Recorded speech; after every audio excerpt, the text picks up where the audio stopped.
من الحي الخامس وهو حي إبسلون اللي سكنوا المصريين في العهد اليوناني الروماني. خطط ليه الإسكندر الأكبر وسكنوا المصريين لسببين: السبب الأولاني لقربه من الميناء الملاحي، والسبب الثاني لقربه من مجرى نهر النيل. الحكاية بتاعتنا النهاردة عن عمود الإمبراطور دقدليانوس، وهو أكبر وأطول عمود تذكاري في مصر والعالم كله. حكايتنا النهاردة هتبدأ من حكاية ثورة بدأها الإسكندرانية. مصر كلها كان ليها جنسية إلا الإسكندرية كان ليها جنسية مستقلة بذاتها. حتى الإمبراطورية اليونانية أو الرومانية كان ليها جنسية إلا الإسكندرية ليها جنسية اسمها اسكندرية، الجنسية الإسكندرانية خاصة ومستقلة بذاتها. تعرفوا حضراتكم إن الإسكندرية قبل بناء العمود أو قبل العمود كان شكلها عامل إزاي؟ كانت منارة للعلم في العالم كله.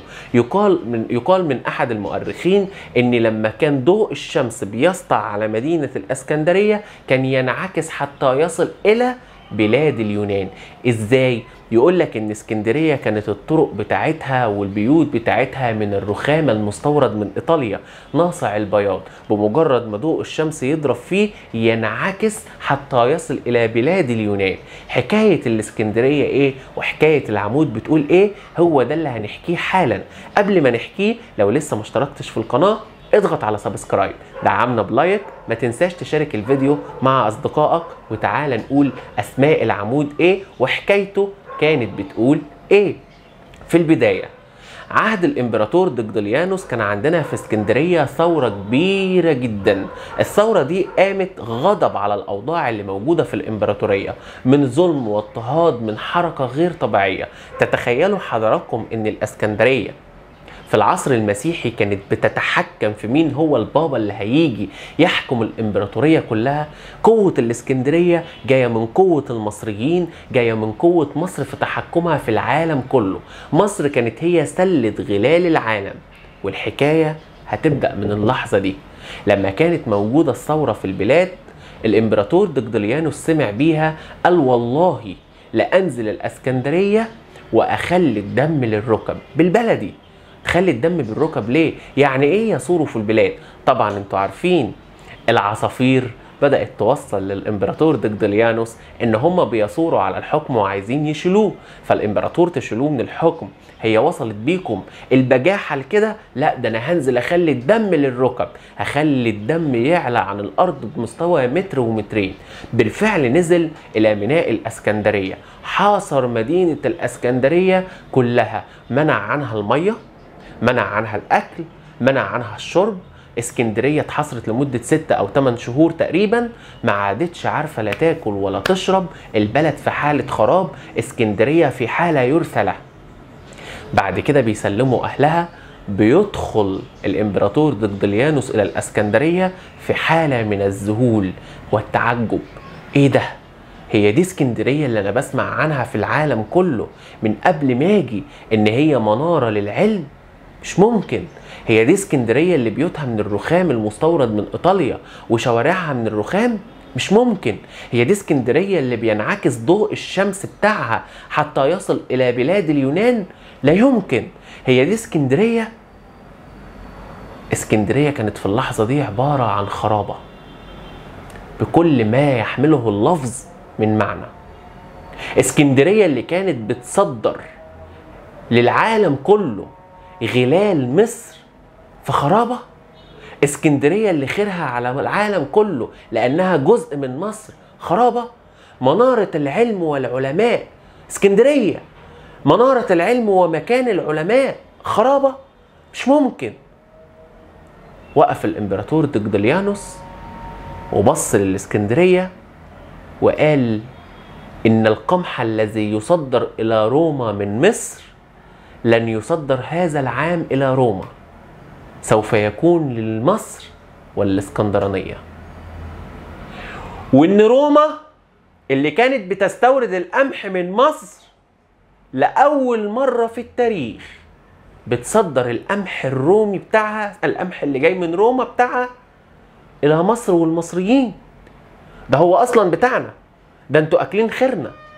لأول مرة في التاريخ الإمبراطور دقدليانوس بيصدر أمر بأن يتم تصدير القمح الروماني إلى مصر. هو ده حال مصر؟ هي دي مصر اللي كانت بتصدر للعالم كله مواردها وغذائها؟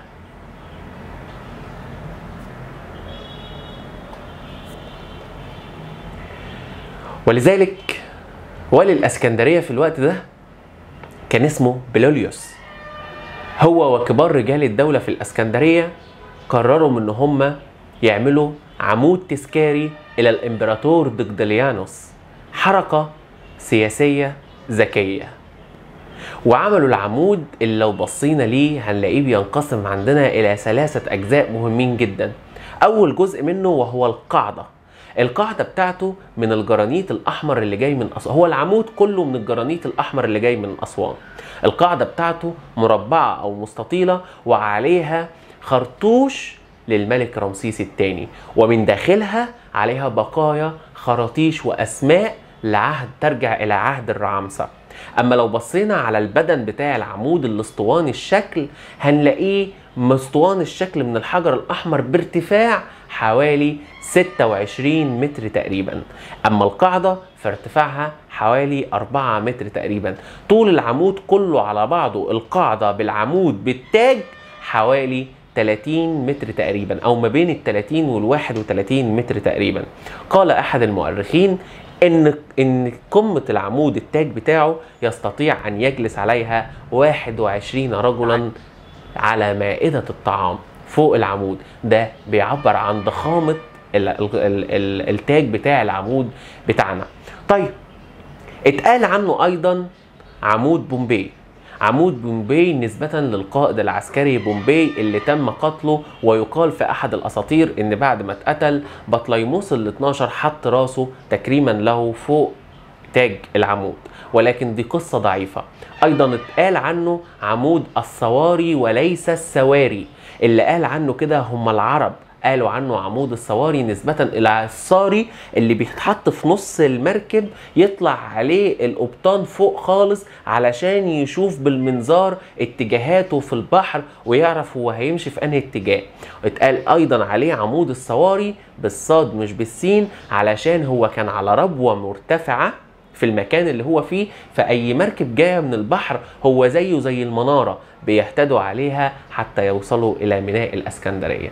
هي دي الحكاية، حكاية عمود الإمبراطور دقدليانوس أو عمود بومبي، واتقال عنه أيضا عمود قيصر نسبة إلى الإمبراطور أغسطس، واتقال عنه عمود الصواري. لمزيد من الفيديوهات عن آثار وتاريخ الإسكندرية هتلاقي لينك في وصف الفيديو.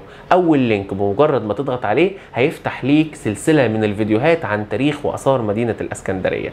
ولمشاهدة مزيد من الفيديوهات ما تنساش تشترك في القناة، ولو عجبك الفيديو دعمنا بلايك وشير. شير الفيديو في كل مكان مع أصدقائك. شكرا جزيلا لحسن استماعكم، أراكم دوما على خير. تحياتي.